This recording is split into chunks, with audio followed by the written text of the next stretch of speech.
ನಮಸ್ಕಾರ ಸ್ನೇಹಿತರೆ, ಪಂಜಾಬ್ ವಿರುದ್ಧ ಗೆದ್ದ ಬಳಿಕ ಆರ್ಸಿಬಿ ತಂಡಕ್ಕೆ ಸಿಕ್ಕಿದವು 3 ದೊಡ್ಡ ಗುಡ್ ನ್ಯೂಸ್.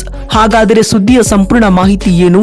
ಅಷ್ಟಕ್ಕೂ ಪಂಜಾಬ್ ವಿರುದ್ಧ ಬೆಂಗಳೂರು ಗೆದ್ದ ಬಳಿಕ ಆರ್ಸಿಬಿ ತಂಡಕ್ಕೆ ಸಿಕ್ಕಿರುವ ಆ 3 ದೊಡ್ಡ ಶುಭ ಸುದ್ದಿಗಳಾದ್ರೂ ಯಾವುವು?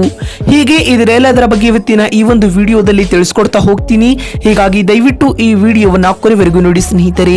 ಆದರೆ ಅದಕ್ಕಿಂತಲೂ ಮುನ್ನ ನೀವು ಕೂಡ ಆರ್ಸಿಬಿ ತಂಡದ ಅಪ್ಪಟ ಅಭಿಮಾನಿಗಳಾಗಿ ಈ ವಿಡಿಯೋವನ್ನ ನೋಡುತ್ತಿದ್ದರೆ ತಪ್ಪದೆ ಈ ಕೂಡಲೇ ಈ ವಿಡಿಯೋಗೊಂದು ಲೈಕ್ ಮಾಡಿ. ಹೌದು ಸ್ನೇಹಿತರೆ, ಟಾಟಾ IPL 2024ರಲ್ಲಿ ಹ್ಯಾಟ್ರಿಕ್ ಗೆಲುವಿನ ಬಳಿಕ ಇದೀಗ ರಾಯಲ್ ಚಾಲೆಂಜರ್ಸ್ ಬೆಂಗಳೂರು ತಂಡವು ಪಂಜಾಬ್ ಕಿಂಗ್ಸ್ ತಂಡದ ವಿರುದ್ಧವೂ ಕೂಡ ಭರ್ಜರಿ ಗೆಲುವು ದಾಖಲಿಸಿದೆ. ಈ ಮುಖ್ಯವಾಗಿ ಟೂರ್ನಿಯಲ್ಲಿ ಸತತ 4ನೇ ಗೆಲುವನ್ನ ಆರ್ಸಿಬಿ ತಂಡ ದಾಖಲಿಸಿದೆ ಸ್ನೇಹಿತರೆ.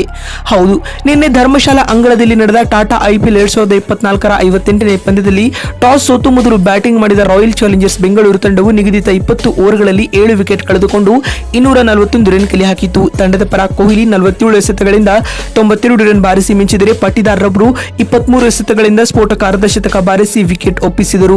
ಇದಾದ ಬಳಿಕ 242 ರನ್ಗಳ ಬೆಟ್ಟದಂತಹ ಗುರಿಯನ್ನ ಬೆನ್ನಟ್ಟಿದಂತಹ ಪಂಜಾಬ್ ಕಿಂಗ್ಸ್ ತಂಡವು 17 ಓವರ್ಗಳಲ್ಲಿ 181 ರನ್ ಕಲೆ ಹಾಕಿ ಸರ್ವಪತನ ಕಂಡಿತು. ತಂಡದ ಪರ ರೈಲಿ ರೋಸರ್ ಅವರು 61 ರನ್ ಬಾರಿಸಿದ್ದೇ ಗರಿಷ್ಠ ಸ್ಕೋರ್ ಎನಿಸಿಕೊಂಡಿತು.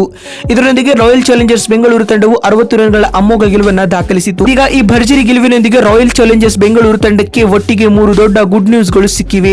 ಹಾಗಾದ್ರೆ ಪಂಜಾಬ್ ವಿರುದ್ಧ ಆರ್ಸಿಬಿ ಗೆದ್ದ ಬಳಿಕ ಬೆಂಗಳೂರು ತಂಡಕ್ಕೆ ಸಿಕ್ಕಿರುವ ಆ 3 ದೊಡ್ಡ ಗುಡ್ ನ್ಯೂಸ್ಗಳು ಯಾವುವು ಅಂತ ನೋಡ್ತಾ ಬರುವುದಾದ್ರೆ, ಮೊದಲನೇ ಒಳ್ಳೆ ಸುದ್ದಿ ಬಂದ್ಬಿಟ್ಟು ರೆಡ್ ಹಾಟ್ ಫಾರ್ಮ್ ನಲ್ಲಿರುವ ವಿರಾಟ್ ಕೊಹ್ಲಿ ರವರ ಕುರಿತು.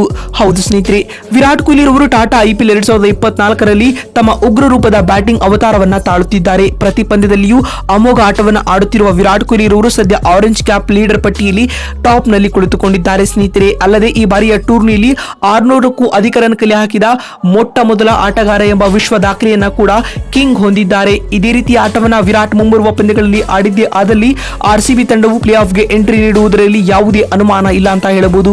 ಕೊಹ್ಲಿಯ ಈ ಆಟವು ಆರ್ಸಿಬಿ ತಂಡಕ್ಕೆ ಆನೆ ಬಲ ತಂದು ಕೊಡುತ್ತಿದೆ. ಅಲ್ಲದೆ ಇದು ಒಳ್ಳೆಯ ಗುಡ್ ನ್ಯೂಸ್ ಅಂತಾನೆ ಹೇಳಬಹುದು. ಇನ್ನು ಪಂಜಾಬ್ ವಿರುದ್ಧ ಆರ್ಸಿಬಿ ಗೆದ್ದ ಬಳಿಕ ಸಿಕ್ಕಿರುವ ಎರಡನೇ ಗುಡ್ ನ್ಯೂಸ್ ಬಂದ್ಬಿಟ್ಟು ಅದು ಮೊಹಮ್ಮದ್ ಸಿರಾಜ್ ರವರ ವಿಚಾರವಾಗಿ. ಹೌದು ಸ್ನೇಹಿತರೆ, ಮೊಹಮ್ಮದ್ ಸಿರಾಜ್ ರವರು ಕಳೆದ 2 ಪಂದ್ಯಗಳಲ್ಲಿ ಗಮನಾರ್ಹದ ಬೌಲಿಂಗ್ ಪ್ರದರ್ಶನವನ್ನ ನೀಡುತ್ತಿದ್ದಾರೆ. ಕಳೆದ ಪಂದ್ಯದಲ್ಲಿ 2 ವಿಕೆಟ್ ಕಬಳಿಸಿ ಮಿಂಚಿದ ಸಿರಾಜ್ ರವರು ಇಂದಿನ ಪಂದ್ಯದಲ್ಲಿ ಪ್ರಮುಖ 3 ವಿಕೆಟ್ ಗಳನ್ನ ಕೀಳುವ ಮೂಲಕ ಫಾರ್ಮ್ ಗೆ ಮರಳಿದ್ದಾರೆ. ಸಿರಾಜ್ ರವರ ಈ ಅಪಾಯಕಾರಿಯಾದ ಫಾರ್ಮ್ ಆರ್ಸಿಬಿ ತಂಡಕ್ಕೆ ಗುಡ್ ನ್ಯೂಸ್ ಅಂತಾನೆ ಹೇಳಬಹುದು ಸ್ನೇಹಿತರೆ. ಇನ್ನು ಪಂಜಾಬ್ ವಿರುದ್ಧ ಆರ್ಸಿಬಿ ಗೆದ್ದ ಬಳಿಕ ಸಿಕ್ಕಿರುವ 3ನೇ ಹಾಗೂ ಕೊನೆಯ ಗುಡ್ ನ್ಯೂಸ್ ಬಂದ್ಬಿಟ್ಟು ಅದು ಆರ್ಸಿಬಿ ತಂಡದ ಪ್ಲೇ ಆಫ್ ಕನಸು.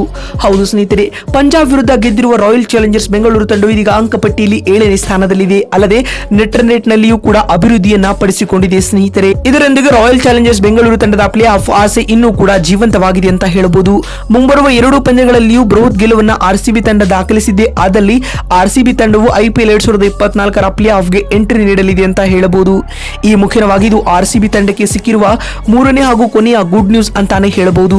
ನೋಡಿದ್ರಲ್ಲ ಸ್ನೇಹಿತರೆ, ಪಂಜಾಬ್ ವಿರುದ್ಧ ಆರ್ಸಿಬಿ ಗೆದ್ದ ಬಳಿಕ ಸಿಕ್ಕಿರುವ 3 ದೊಡ್ಡ ಗುಡ್ ನ್ಯೂಸ್ಗಳು ಯಾವುವು ಅಂತ ತಿಳಿಸಿಕೊಡುವ ನಮ್ಮ ಈ ಪ್ರಯತ್ನ ನಿಮಗೆ ಇಷ್ಟವಾಗಿದ್ದಲ್ಲಿ ತಪ್ಪದೆ ಈ ಕೂಡಲೇ ಈ ವಿಡಿಯೋಗೊಂದು ಲೈಕ್ ಮಾಡಿ.